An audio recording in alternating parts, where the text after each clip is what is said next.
Stanford University. All right, I was going to talk about the second law of thermodynamics, which I don't remember if I talked about it all or not. Did we? Did we talk about the second law?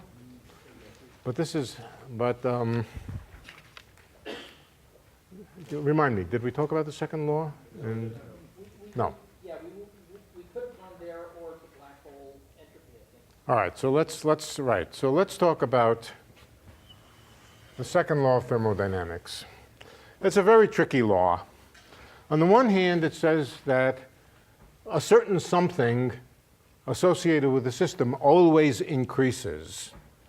On the other hand, Newton's laws of motion are reversible. Any trajectory can be reversed and is another possible trajectory where just everything runs backward, where the movie runs backward. What do you have to do? Supposing I pick a solution of Newton's equations. Again, let's take x and p. That's a phase space in now a very simple system with one coordinate and one momentum. What is the trajectory of a system in the phase space? Supposing we start over here at some instant of time and follow the system, and it goes to here. Right? That's a particular trajectory of the system, early times, late times, and it goes this way. There is another trajectory of the system, which is the time reversed trajectory. Is it just a trajectory from here to here? Not quite. Not quite. And the reason is that in order to reverse the trajectory, you have to reverse the velocity. So a trajectory which goes from here to here, in order to find the inverse trajectory, the time reverse of it, you have to start with the object going in the opposite velocity. So that means you have to reflect all velocities, which means reflect all momenta. There's another trajectory. Let's see if I can draw this, which looks like that, which is just a reflection. And the reflection just means that at every point along the trajectory, it's running with the opposite velocity. You know, if you see a movie and you see a car going with a certain velocity and you run the movie backward, the car is going with the opposite velocity. But other than the fact that the velocity is reversed, Newton's equations are completely reversible. And so, for example, if there's a trajectory of a many-particle system where the particles start off in the corner of the room over here and then move to fill up the entire system and come to thermal equilibrium, and after a time of order a few seconds or something, well, it's probably longer than that, but after a time of a few hours, the molecules distribute themselves in thermal equilibrium. Then if we could get into that system and reverse the motion of every molecule, in other words, change the sign of its velocity and run it, it would, according to Newton's equations, just run backward and all the molecules go back into the corner. Now, nobody ever sees that, and it seems to violate, it does violate, the second law of thermodynamics. So what's going on? How can it be that Newton's equations are time reversible and the second law of thermodynamics is a complete one-way job? It tells you that systems always go in one direction and never in the other direction. This was an extremely confusing point that was sorted out relatively late, in the last 30 years or so. Boltzmann had much of the right ideas, but he didn't quite clinch it, and it took some time. The key is the idea of chaos. The key is the idea of chaos. So let's talk, and of course, the answer is that not that this can't happen and the system go to some very unlikely state. It's just that it's unlikely for the system to go to an unlikely state. So a sudden reversal of entropy of a system going from a maximally disordered state in which all the particles are in random positions filled up this volume here to a highly ordered state where all the molecules are in the same corner of the room, That's not impossible. It's just very unlikely. So we have to understand better. If we want to understand the second law of thermodynamics, we have to understand the way systems move in phase space. Because that is what it's all about, how systems evolve in phase space. Now again, phase space is multidimensional, and I will have to represent it just necessarily because we don't have enough dimensions on the blackboard. We will have to represent it as just two-dimensional, p and x. Well, x and p. Now, there is a rule in phase space about the way systems evolve. If you start with a lump, let's start with a lump in phase space. There's a lump, a nice round lump. It's not particularly round, but a nice round lump in phase space. What does that mean? That means all of the possible starting points in this lump here, and evolve each one of them. The lump evolves into some other shape. Follow each point in the phase space with time. It evolves into another shape. What's the rule about the evolution of the lump in phase space? Equal volume. Equal volume. Now, if you have a lump, now what a lump means is a probability distribution. And let's just take it for simplicity to be the probability distribution which is 0 on the outside of the lump and not 1, but constant on the inside of the lump. All right, so it's a probability distribution which tells you no more or no less than the system is in the lump. And the lump evolves, and after a time, all you know is that the system is someplace in the displaced or evolved lump. What is the entropy of, this is a probability distribution.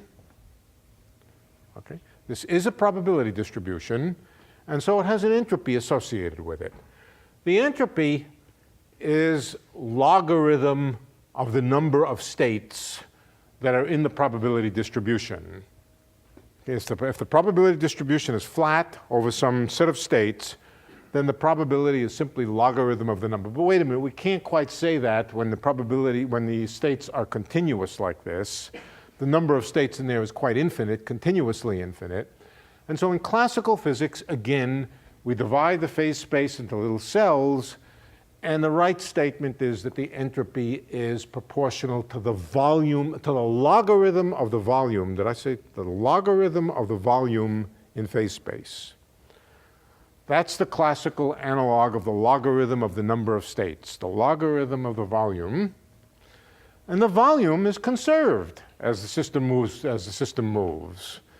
So as time goes on, no matter what the system does, the lump in phase space has exactly the same volume that it started with. The implication is that the entropy, since it's just a logarithm of the volume in phase space, stays the same. But that's not consistent with what we know about the way systems behave. Entropy increases. So we can state the puzzle either through the puzzle of reversibility, that what goes one way can go the other way. That seems to be inconsistent with the law of increase of entropy. But we can state it another way through the principle that the volume in phase space is constant with time. And that says that the volume's constant, the logarithm of the volume is constant, and the entropy simply can't change. Whatever the probability distribution is, the entropy can't change. So what is the meaning of the second law of thermodynamics? And to understand that, we have to first have an idea of what chaos is. Chaos, to illustrate chaos, my favorite example is a billiard table. But let's make it an idealized, frictionless billiard table with no pockets, please. No holes in the billiard. Everybody's played three-cushion billiards, right? You know that there are billiard tables that don't have holes in them. Right, so but we'll put a whole bunch of billiard balls in. We have all the numbered balls, 1 through 15, plus the cue ball. The cue ball's over here. 8 ball over here, 7 ball over here, and the cue ball. All right, now they're all perfectly at rest. It's a completely frictionless billiard table. The cushions are perfectly reflecting. They're not made of rubber. They're made of the perfectly reflecting cushions. And so it's an idealized, dissipationless, this is the game of dissipationless billiards. Right? And we shoot the cue ball at a very definite angle, at a very definite velocity, extremely precise. The laws of mechanics tell us that the system will follow in a deterministic way a trajectory which is infinitely predictable if we know the initial condition with perfect exactitude. All right? But what happens if we make a tiny mistake in the direction that we shoot the billiard ball in? Well, a tiny mistake here, instead of sending this billiard ball off this way, we'll send it off at a slightly different angle. It'll reflect. This one reflects over here. And as you can kind of see, now this one might hit this ball, where this one not hit that ball. And boy, then really the evolution after that point is entirely different. Okay? Errors, small errors or small deviations in the initial conditions build up exponentially for most systems. Now there are special systems where this doesn't happen. Let's just take one billiard ball on a square billiard table. Then the motion, or even better, a one-dimensional billiard. One-dimensional billiard, and we shoot the ball this way with a certain velocity. It just goes back and forth, and there's nothing to build up exponentially. All right? This is quite stable. But most systems, almost all systems, are chaotic. Chaotic means exceedingly sensitive to the initial conditions in such a way that two initial conditions, which are close together in phase space, will start exponentially deviating from each other. All right, so if we take 2 points in phase space and we follow them, they're very close. We follow them, they exponentially depart from each other. So the distance between these 2 points, let's say the initial separation was just epsilon. The initial separation is epsilon. Then after a time, the separation will be epsilon times e to a number, I'll call it delta, times t. That delta depends on the system. It may even depend on where you are in the phase space, but in general, it's a number that exponentially increases the separation between phase points. If epsilon is exactly 0 to begin with, the separation after time delta t is also 0. But if epsilon is a small, very small number, but non-zero, then in not too long a time, depending on this delta here, the separation will become large. Once it becomes large, they go off on their own way, and the trajectories don't resemble each other. This number here is called an exponent, or it's called a Lyapunov exponent. Lyapunov. Oh boy. UN, I think. Yup. The Lyapunov exponent. And it just represents the degree of instability. It's generally positive, and away you go. Okay, now how can this be consistent with the statement that the phase space volume stays fixed? If all points sort of deviate from each other exponentially, how is it that the phase space volume doesn't grow? Okay, how come it doesn't grow? What happens is a little bit different. It's not that it grows. It separates into a kind of fractal. So let me try to draw, roughly speaking, what happens in a chaotic system. You start with a phase space blob, which is nice and regular, and you evolve. Well, it starts to get a more complicated shape, and it starts to grow tentacles or filaments. It forms a filamentary structure where the filaments get kind of narrow, but the total volume doesn't change. You go a little further, and the filaments start to break up into very narrow, lots of them. Oh, God, I hesitate to try to draw it.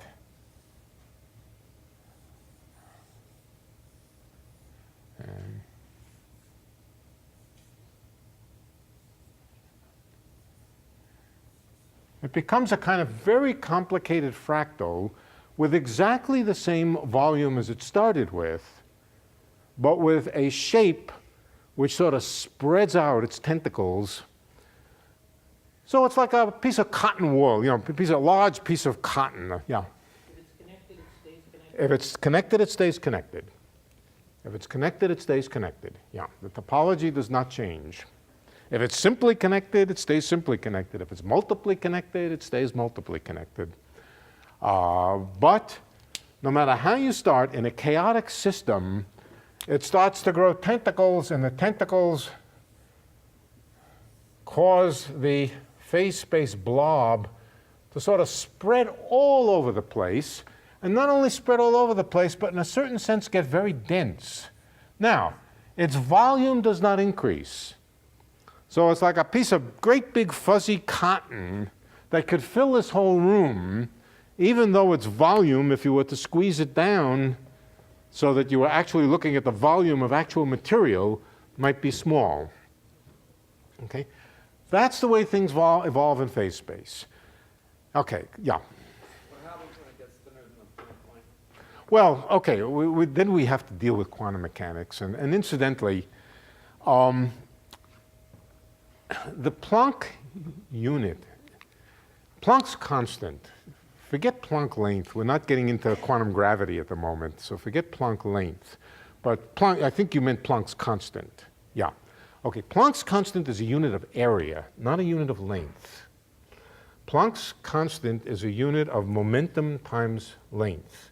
So it's a unit of area in the phase space. Okay? So it's a proper question, but at the moment we're doing purely classical physics where Planck's length or Planck's constant corresponds to an infinitely small volume or infinitely small area in phase space. So there's no, in classical physics, you never get to the Planck size. Now, to do quantum mechanics, you have to do quantum mechanics, and there is a version of this in quantum mechanics, but this is the classical version. Okay, so the phase space volume gets very complicated, but without changing its volume in phase space. On the other hand, we should take into account, and we should always take into account, that in general, our ability to distinguish points in phase space is limited. Right? Not just limited because the bathtub full of hot water just has a given temperature and not much else, but even if we had microscopes that could see every particle, there still would be a limitation, or we should assume that there is a limitation on our ability to resolve those points. Whatever that ability is, let's represent it by a small little cell, not a cell, a small little blob in phase space, which is itself much smaller than the original blob. And let's just say every point in this phase space is replaced by a blob of that big. In other words, we can't distinguish one point in the blob, one point in the mini blob from another, and so we just fill it up like that. All right, we're going to, since these blobs are a little bit coarse-grained, they might actually make the volume, if we replace every point on the inside by one of these small blobs, it will increase the volume a little bit, just because each point on the boundary here will be spread out a little bit. But on the whole, that won't be much of an effect as long as the blob is a nice regular blob like this. Okay? So if you start with a nice regular blob, the volume in phase of the coarse grain, this is called coarse graining the phase space, means looking at the phase space as a collection of coarse-grained little areas like this. Coarse graining, a nice smooth configuration in phase space, doesn't change its volume significantly. But as this starts to blossom more and more tentacles, you can see what starts to happen. Let me try to draw this in a way which makes clear what begins to happen. Okay, so eventually we get to a configuration where it just bristles out structure, very, very thin filaments in every direction in the phase space. And now let's coarse grain the evolved blob. If I coarse grain the evolved blob, well, first of all, it gets big. It gets big not because its volume increases, but because it just grows enormously long tentacles of very, very thin regions of phase space. And Coarse blobs are way too big. yeah, the coarse graining blobs are too big to distinguish between the different branches of this fractal. And so what happens when you coarse grain it is it gets much bigger. Just like the large cotton ball, if we replaced each fiber of the cotton by a thicker fiber, then the volume of the cotton would be much bigger than the original starting volume where it was compressed down to something small. Okay. In fact, it will get about as big as this whole structure, this whole multi-tentacled structure. It'll all get sort of filled in by the coarse graining. It really doesn't matter very much how much coarse graining you do. In other words, what the volume of these coarse-grained little cells is. Eventually, this thing gets so fractalized. I don't know what the right word. There must be a verb that goes with being fractalized. All right, I invent the verb. Fractalized. It becomes so fractalized that when it's coarse-grained, it will always grow.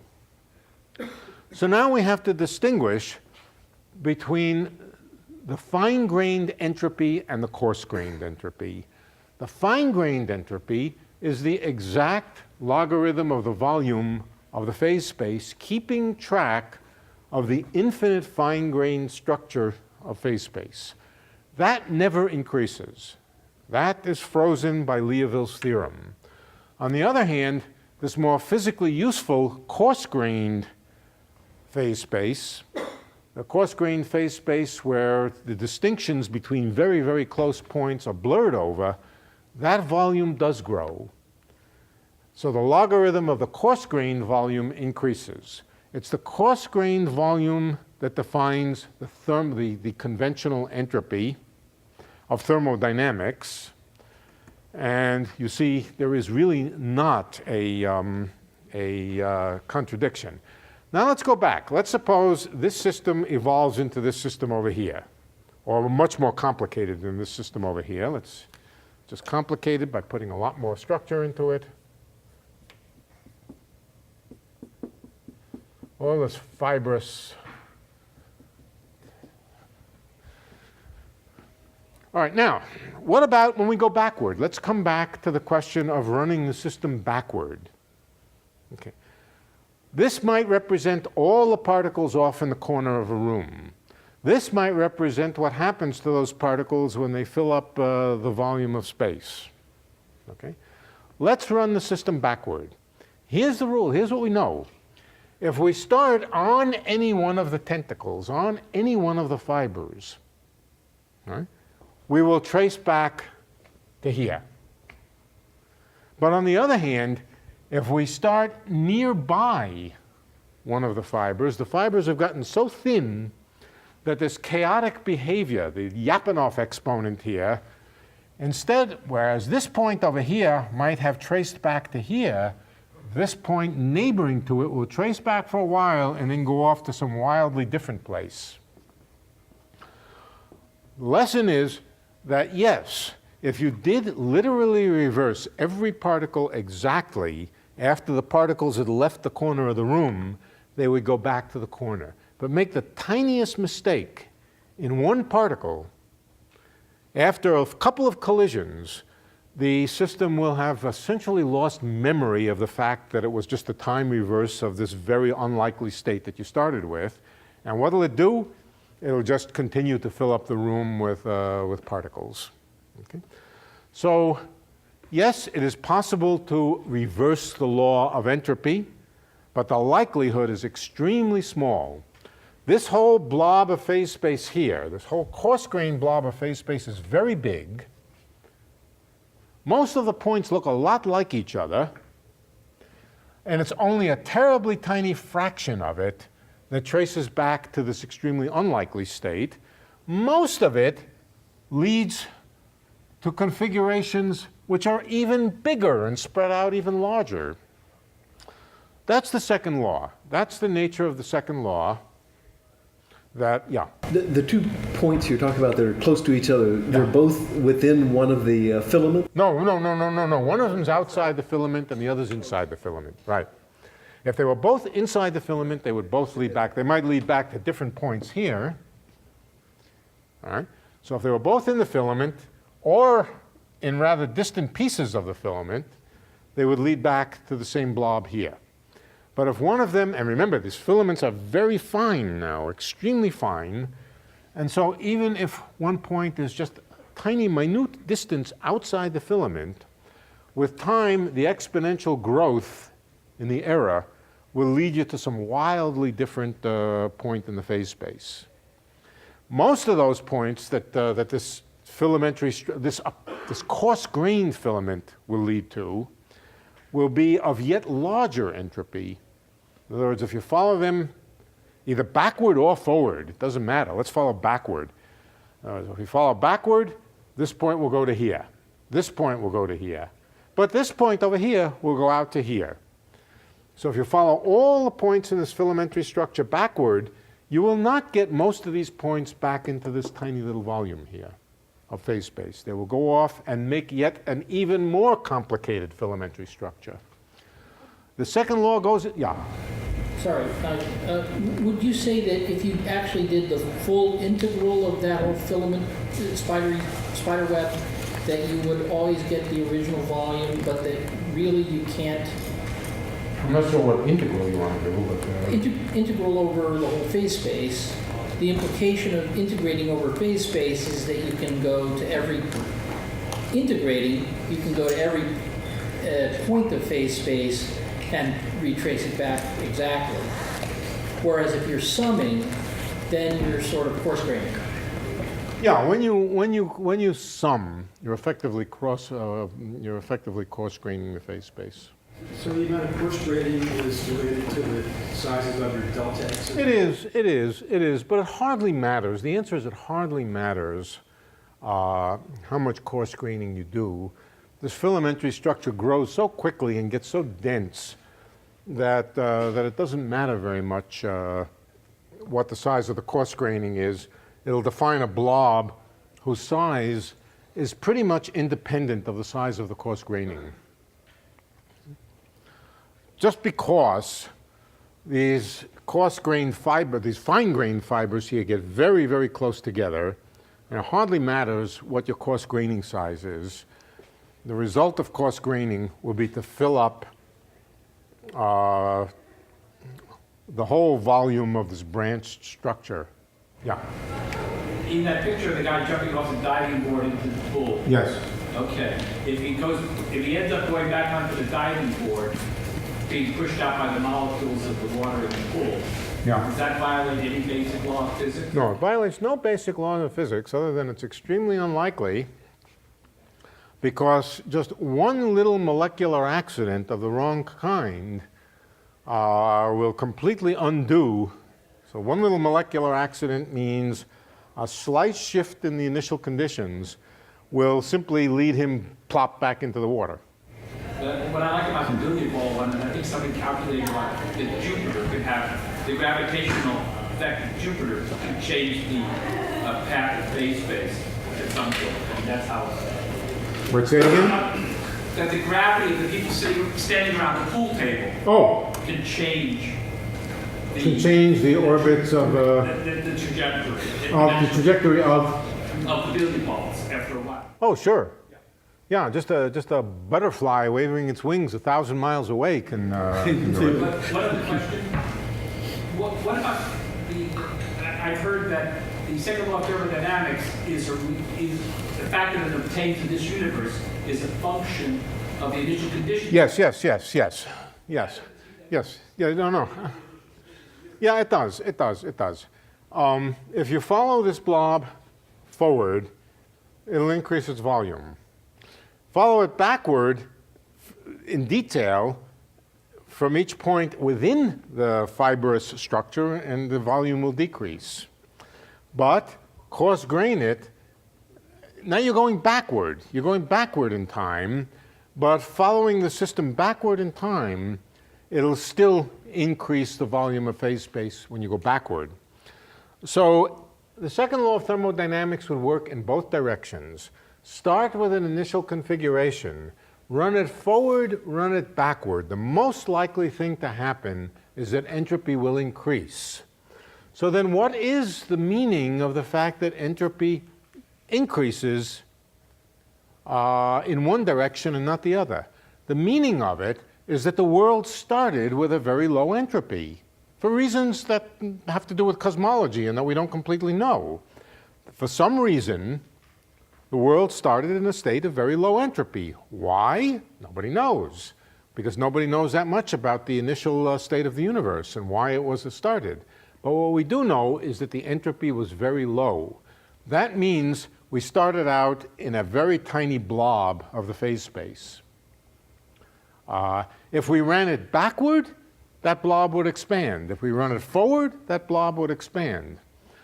But the fact is, cosmologically, we know that the universe started in a very ordered, small volume of phase space. So the second law of thermodynamics also entails something about initial conditions, that the universe didn't start in a random configuration. It started in the analog of all the molecules off in the corner of the room. And then they spread out. That's not exactly that. That, of course, is just an analogy. So, yes, the meaning of the second law of thermodynamics is, among other things, that the initial conditions were a configuration of very low entropy, analogous to all of the molecules in the room being in the corner. Yeah. Yeah, if this is all predicated on the idea of this heat path, Well, actually not. Actually not. No, not really. No, this is not predicated. This is just predicated on the idea of chaos. This does not mean the system comes to thermal equilibrium. That's not the implication of this. It just means that you spread out and lose memory of where you started. It doesn't say that the system's energy levels are populated with certain probabilities. Okay? That's a separate story. Right. Yeah. So is there a physical meaning to the coarse graining? It's a statement about what we can observe. What we can distinguish. Yeah, I think it really does correspond to a. But the main point is that the degree of coarse graining is not very important, because eventually, no matter how small a coarse graining is, no matter how small these coarse grain volumes are, in not too long a time, these branches will get within that, will get closer together than that volume. The smaller we make it, the longer the time it will take for the branches to get that close together. But it's not it doesn't depend very much on the nature of the coarse graining. And so pretty much independently of the detailed numbers of the coarse graining, just wait not too long, and the coarse graining will fill up the whole volume. And of course, there is a degree of fine graining or coarse graining, which is so precise that it will not get filled in. But then just wait a little longer and it will get filled in. Even beyond the Planck scale? Look, this is classical physics. If we want to do quantum mechanics, we have to do quantum mechanics. So we have to get into what quantum chaos means, and we have to get into what that's already a separate subject. So this is classical physics. Yeah. So there's a relationship between the size of the course grading and the amount of time it takes for the system to become totally... That's for the amount of time for, yeah. Yeah. But it's not very sensitive. Okay, but can that, is it insensitive enough that it can be mapped onto the physical world, saying this degree of course rating? You could. Over, You could imagine doing that. It may take 500 trillion years, in which case it... Remember, exponentials get big very fast, right? So if this Lyapunov coefficient here is not very small, what corresponds to what here? This distance between neighboring points, which we might think of as the coarse graining, is this epsilon here. How far apart they get from each other is epsilon e to the delta t. So 2 points which are close will get far very quickly, and that means that this branching structure grows very fast. It grows very, very fast, exponentially fast. And yes, it's true that given a time scale, given a time, 1,000 years, I can prescribe the coarse graining to be fine-grained enough so that your coarse graining will not fill up the fractal structure here, will not, what's the right words, smush it out, okay? But on the other hand, given a degree of coarse graining, as a general rule, very, very quickly that coarse graining will be sufficient to smush the phase space. Is the coarse grading density constant after a while, or is there a possibility? Yeah, that's right. It becomes constant after a while. Right. Okay, up to a point. Energy is conserved. Okay. So you cannot fill up the phase space if you start with the phase space blob being concentrated at some energy. All right. So what does it really look like? What it really looks like is in phase space there are surfaces of given energy. There's a surface of a given energy in the phase space. Really, this whole discussion should take place on the surface. So starting on the surface with a blob, the surface, we will not get off the surface. That's just energy conservation. But on the surface, the blob will begin to do this fractalating behavior. So apart from the conservation law of energy, yeah, after a while, this thing will really cover the phase space very uniformly. Yeah. With this very, very intricate, fine threads of...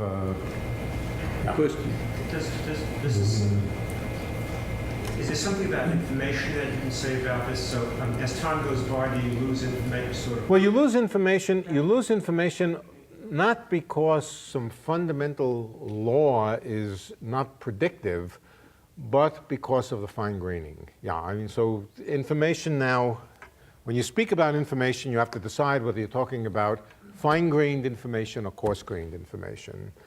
Fine-grained information, you never lose. Coarse-grained information, yes, you do lose it, and you lose it in just this way. So that distinction has to be made, and always has to be made. Question. How come after 13.7 billion years, that little blob hasn't smeared itself over everything and we're still structured here? Well, okay, so the time scale, 13.7 billion years is not long enough, that's all. What is the right time scale? The right time scale is probably about 40 billion years, no, more like 100 billion years. But it's exponential. This divergence is exponential. The universe is very big. You start on all the molecules in the corner of the room. If the room is big enough, it will take a long time for them to fill up the room. But it won't take a long time for the entropy to start to increase. This tentacle structure here still hasn't grown to fill up the whole phase space. So how big is the phase space? The phase space is very big, and it takes a long time to get filled up. But still, the entropy starts increasing long before this thing fills up the whole phase space. In a practical way, a dendritic growth. Is what? Dendritic growth, yeah. Is a fractal structure. Yeah. Yeah, it's similar to that. It's quite similar to that. Right. Right. Yeah. But it's not just a fractal, but it's a space-filling fractal. A space-filling fractal which really doesn't fill the fine-grained space, but fills the coarse-grained space. Yeah. And it's not so easy to do that. Well, it's not so easy to picture it, but that's roughly what happens. You've emphasized the initial conditions as being the thing somebody we don't mentioned know it. exactly. Say it again? You've emphasized the initial conditions as being the thing we don't know exactly, but we never know the Hamiltonian exactly. Right. That's another point. Yeah. If after we started, let's say we started here and we got to here, and now we want to time reverse it, but we're going to time reverse it with a slightly different Hamiltonian. Doesn't go back to here. It does essentially the same thing as what would happen if you displace the point a little bit. So yeah, a slight change in the laws of physics could completely undo the ability to reverse the. Right. Wouldn't this coarse graining result in a violation of the prime conservation law of information? No, the coarse graining. Well. So the information is destroyed if it's coarse graining. To a certain degree. Yeah, information is destroyed if it's coarse-grained. That's not a violation of the conservation of information. No, the conservation of information is the theorem that says that the fine-grained entropy never increases. Right. So that's the big distinction: fine-grained versus coarse-grained. The very, very precise equations of mechanics say that the volume of phase space doesn't increase. And it's, and it doesn't increase or decrease. Incidentally, you can imagine laws of physics in which the volume of phase space shrinks. Not too hard to imagine laws of physics where a blob in phase space would be allowed to shrink. It's not allowable in standard classical mechanics. But we could imagine differential equations which sort of push things together. That would correspond to the Lyapunov coefficient being negative and things sort of coming together. That would violate the second law of thermodynamics. In a world like that, the second law of thermodynamics would not be true.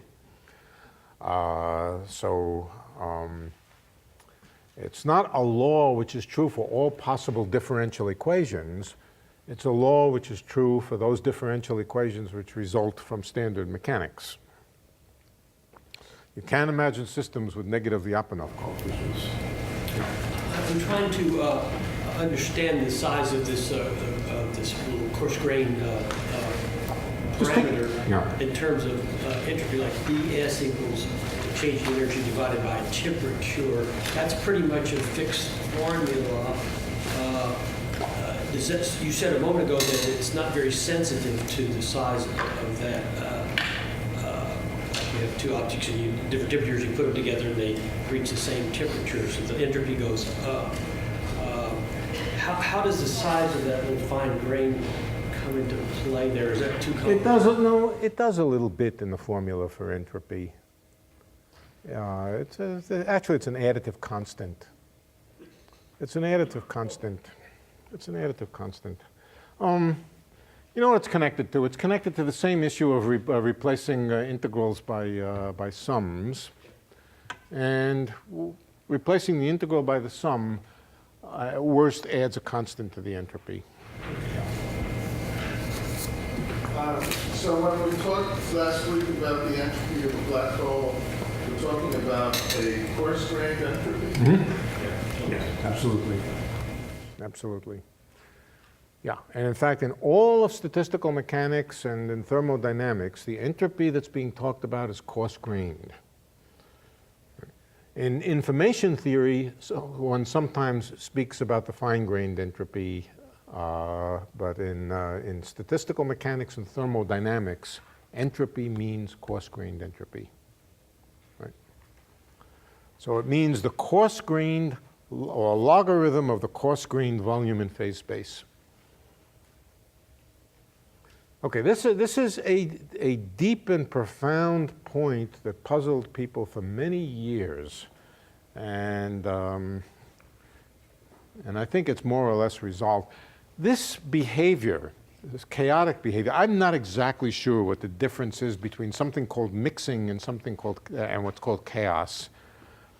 Mixing, I think, is the idea that this branched tentacle structure covers the whole phase space pretty uniformly.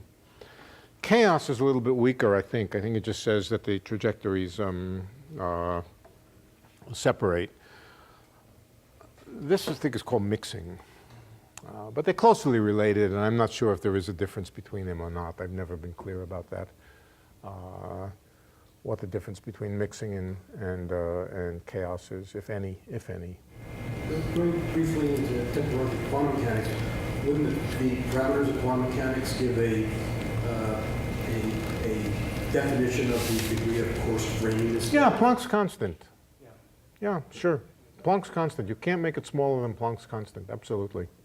But the reason that I say that, yeah, you see, if you replace the sum by the integral, well, that's this h bar to a power here, h bar to the n. That's the little cell in phase space, the little cell in phase space. What happens if you multiply the integral by the partition function by a small cell size? Well, all it does is add a constant to the logarithm of the partition function. I just multiply the partition function by this coarse graining here, which just replaces d3px by, it's this business of the difference between the sum times the volume element and the integral itself. That's just a numerical constant in the entropy and doesn't affect anything very significant in the thermodynamics. But wouldn't you need to factor for the uncertainty principle in that? You need, the only thing you really, well, okay, in quantum mechanics, when you're thinking about real quantum mechanics, yeah, this thing does matter. But in discussing the classical limit of quantum mechanics, in the classical limit, this just factors out as an all-over multiplicative factor in the partition function, approximately. To the extent that you can replace sums by integrals, this just factors out as a multiplicative constant. And when you take the logarithm, it's just an additive constant in the free energy and in the entropy. Okay, so it's not a significant thing. No other questions about the second law? Okay, that's.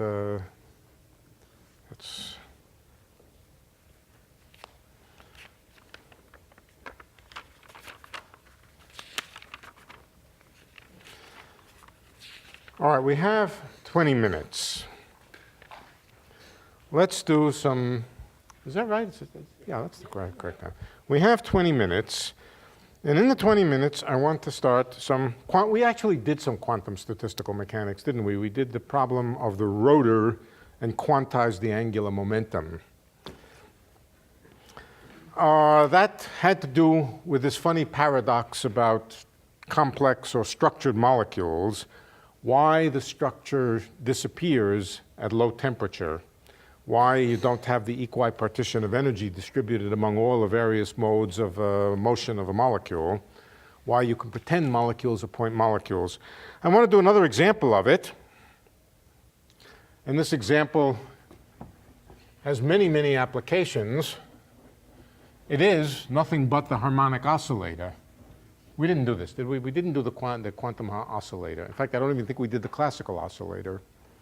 Okay, let's suppose that a molecule has the structure of a harmonic oscillator. In other words, the internal degrees of freedom are described by an oscillation of some kind. Not the overall motion of the molecule. The overall motion of the molecule, its center of mass motion, it still moves exactly as it did in the point molecule case. But the internal structure of the molecule is just described by an oscillation. We haven't done that yet.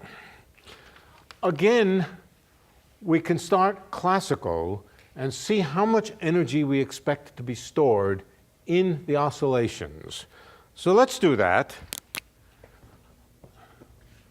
Let's take the case of, now this is a fictitious molecule, and the fictitious molecule is just 2 points on a spring, described by a Hamiltonian or an energy function, which is just p squared over twice some mass parameter.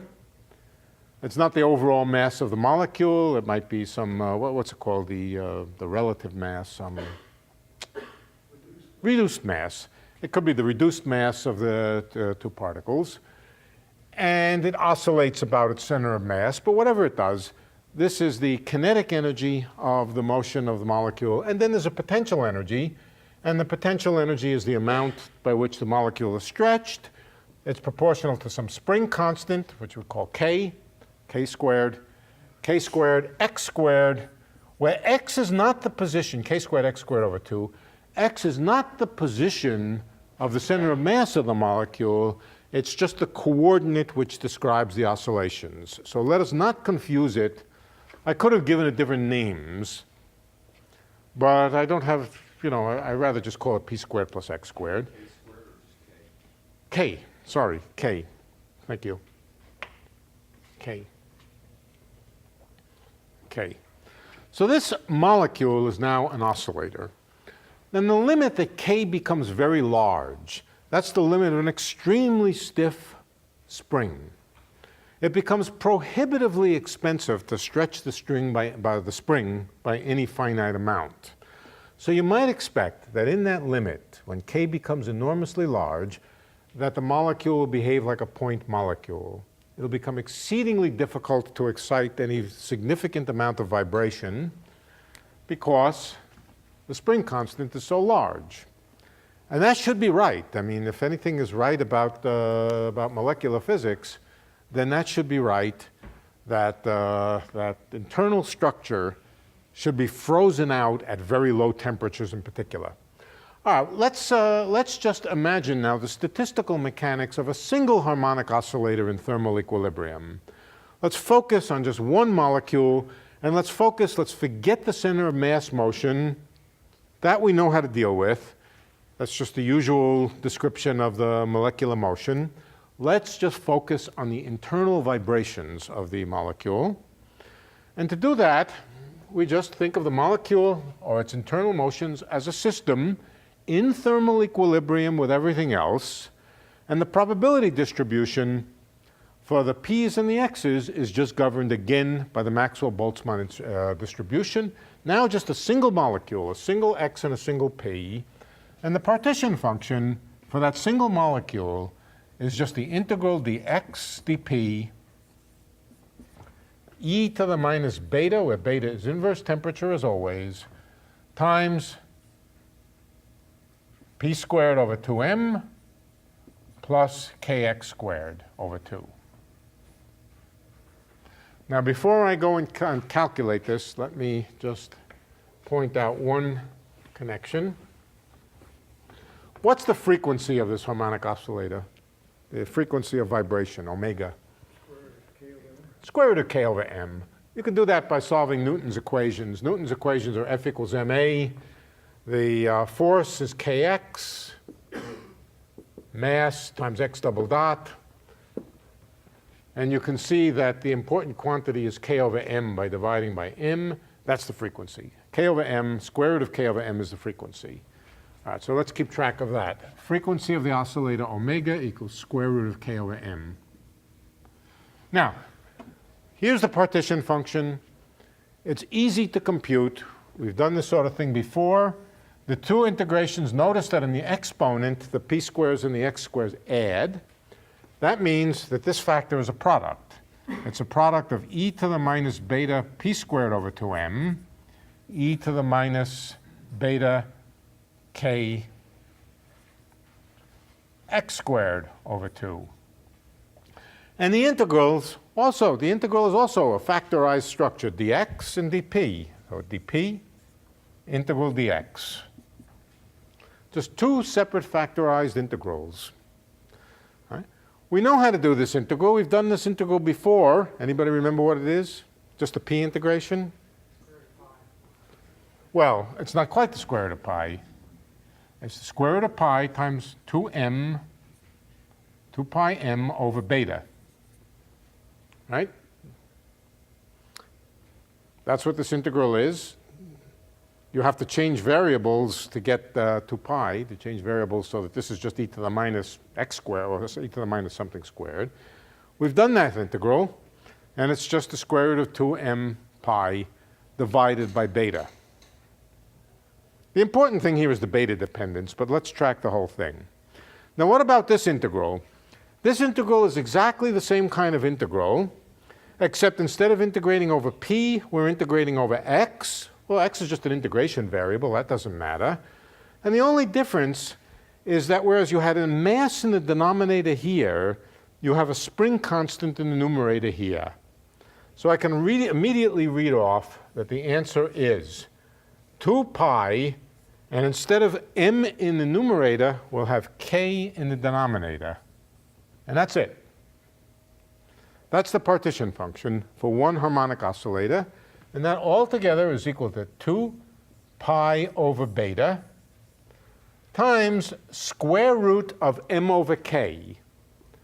But that's just 1 over omega.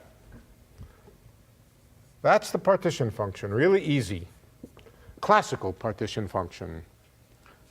What's its logarithm? Log of z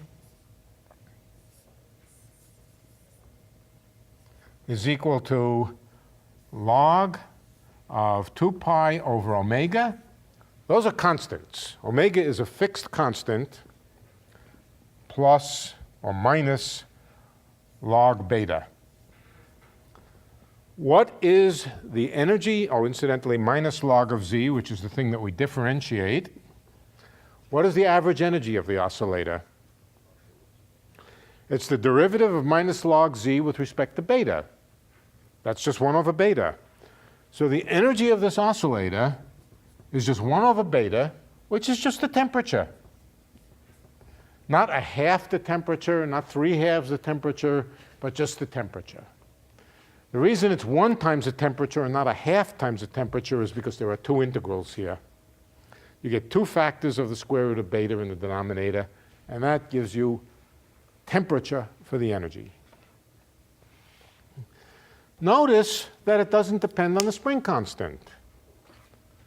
The partition function depends on the spring constant through omega here. Incidentally, very, very large spring constant means very large omega, very large frequency, very rapid vibration. On the other hand, no matter how large omega gets, the energy stored in that oscillator is always just T.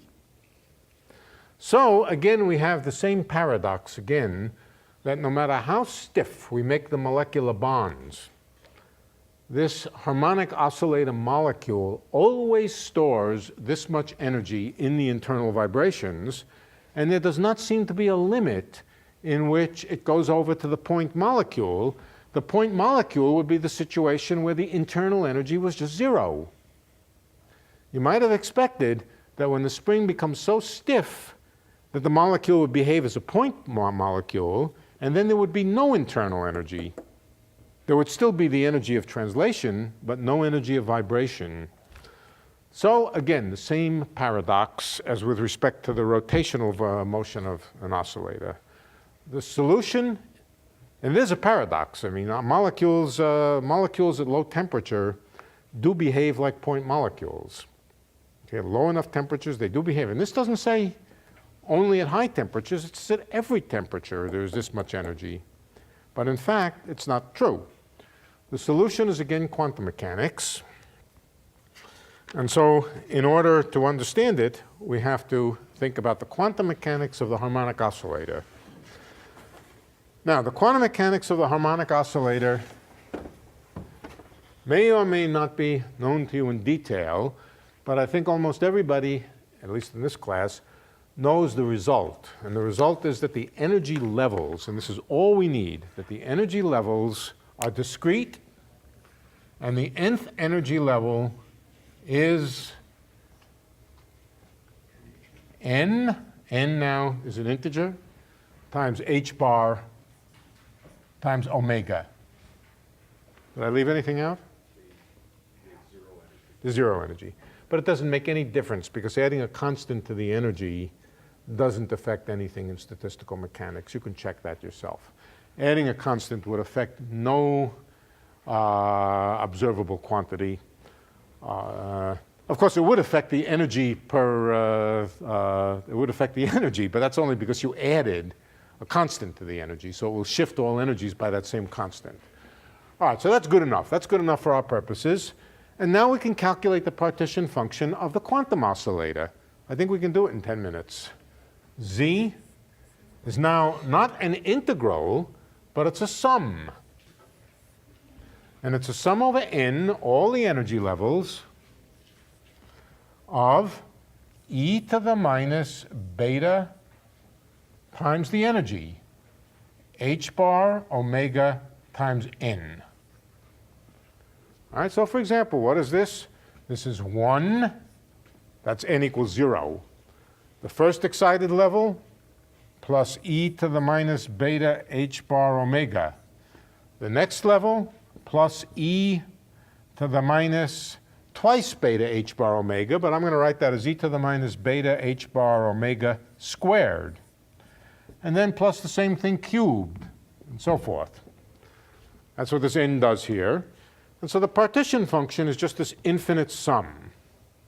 The infinite sum this time, unlike the rotor case, where what was up here involved n squared, that was not so much fun, didn't know how to sum it up. Here we know how to sum it up. This is a geometric series. 1 plus a constant plus the constant squared plus the constant cubed, and it all adds up to, let's put it over here, 1 divided by 1 minus e to the minus beta h bar omega. That's Z.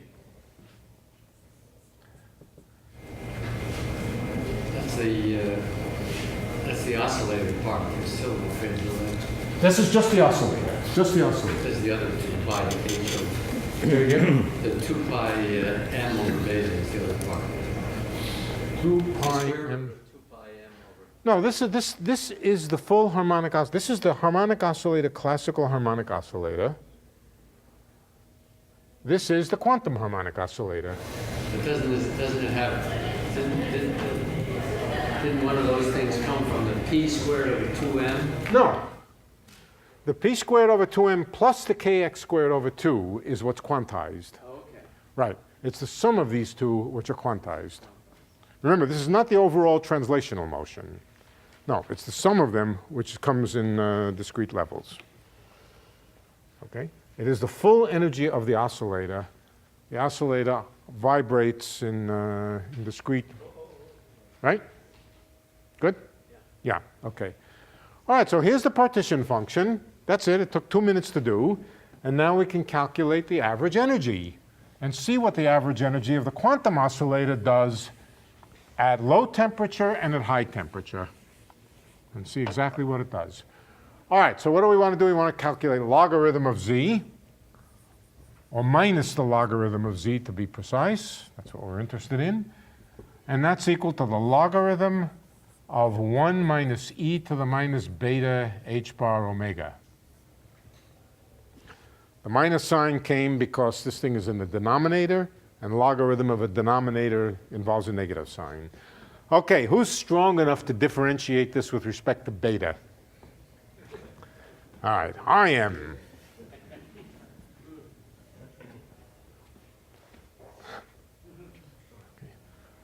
Superhero will now differentiate. Okay, first of all, logarithm gives you 1 over the argument. 1 over the thing in the logarithm. 1 minus e to the minus beta h bar omega. Now we have to differentiate the thing inside here. All right? The beta, that means differentiate the exponential here. There's a minus sign from here. And now we have to differentiate the exponential with respect to beta. That's going to give us another minus sign. So it'll become plus. And then just h bar omega e to the minus beta h bar omega. We differentiate it with respect to beta, which gives us the exponential back, but then h bar omega from differentiating, you see what it is. Right? That's the formula. This is the energy of the harmonic oscillator in thermal equilibrium at temperature 1 over beta. It is not exactly, it's not in general equal to the temperature being 1 over beta, not at all that. But let's look at it at different limits. Let's first look at it in the limit of high temperature. In the limit of high temperature, we expect classical physics. Why do we expect classical physics at high temperature? The reason is that at high temperature, this tiny little unit of energy that's in the oscillator is irrelevant. The oscillator is excited to such high energy that it doesn't give a damn that the energy is quantized in these tiny, tiny little steps. So we expect the classical answer for high temperature. Okay, let's look at it for high temperature. High temperature means small beta. Okay, did I get this right? Yeah. Okay. No beta in the numerator. No beta. Incidentally, I can write this a little neater. Multiply the top and the bottom by e to the plus beta h omega. That'll turn into something a little bit simpler. H bar omega. If I multiply by e to the plus beta, this one will go away, and I'll get e to the beta h bar omega minus 1. That's a little neater. Yeah, minus. No, plus. Plus. Okay. Let's look at it at very high temperature. High temperature means small beta. Small beta, we expand the exponential. I have a small number here. And what's the expansion of e to the beta h bar omega? E to the beta h bar omega is equal to 1 plus beta h bar omega plus higher order stuff. Plus higher order. All right, the only reason I have to keep the first correction here is because the 1 cancels. Okay, so the 1 cancels, and after the 1 is canceled, this is just h bar omega divided by beta h bar omega. The h bar omegas cancel, and 1 over beta is temperature.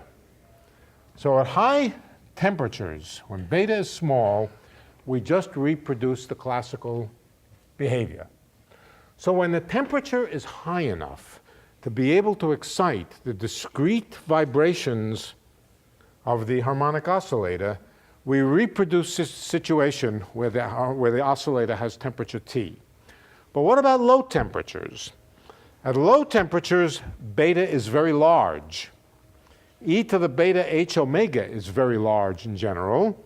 The 1 can be ignored in that limit. This is now low temperatures. And you can see that the energy in the oscillator is exponentially small. Beta is very large at low temperature. This exponential here is very large. And the energy in the oscillator is very, very small, exponentially small. All right, so the oscillator at low temperatures is frozen out. It's frozen out by quantum mechanics. The h bar omega in the numerator is insignificant by comparison with the exponential in the denominator. Exponentially small energy. And so the internal vibrations, as I said, are frozen out. Is there anything else worth saying about this at the moment? Well, that is the important thing. Oh, yeah, one other point. Where is the crossover At high temperatures, it's T. At low temperatures, it's this exponentially small thing. Where does it go? So let's see, what does it look like? At small temperatures, as a function of temperature, let's say, this is extremely small, and it goes to 0 very, very quickly at small temperatures. Okay? And then, at some point, it takes off and it goes linearly, like this, with temperature. Somewheres in here, there's a transition. It's not a sharp transition. It's a sort of spread out from exponential behavior to linear. But where does it occur? It occurs when the exponential behavior, when this exponent gets to be about of order 1. Somewheres in the vicinity, when the exponential gets to be of order 1, that's where the transition happens. And that means when beta h bar omega, well, order 1 or order 2 or order 3 or some number, not order 1 because order 1 happens when beta is equal to 0, but at some numerical value of this exponential, it turns over and goes from one thing to another. That means it happens when beta h bar omega is about equal to 1. But what is beta? Beta is 1 over temperature. So what happens when the temperature is about equal to h bar omega? In other words, when the temperature is high enough that the classical approximation would allow the system to have 1 quantum's worth of energy. Below that temperature, the oscillator is frozen. Above that temperature, it doesn't realize that it's not a classical harmonic oscillator, and somewhere in between the transition happens. So that's what tells you at what temperature the transition between quantum mechanics and classical mechanics happen. The lower the frequency of the oscillator, the lower the temperature at which the transition takes place. So if you have a very floppy oscillator with a very, very small frequency, then at low temperatures, it starts to get excited. The transition happens at the... On the other hand, if you have an extremely stiff oscillator, it takes a high temperature before it starts to behave classically. All right, that's the basic theory of the harmonic oscillator, and it governs just about every system in nature that we can solve. But in particular, it governs black body radiation. So next time we'll talk a little bit about black body radiation and get more confusion about integrals again, I'm sure, because we'll discuss black body radiation. Good. For more, please visit us at stanford.edu.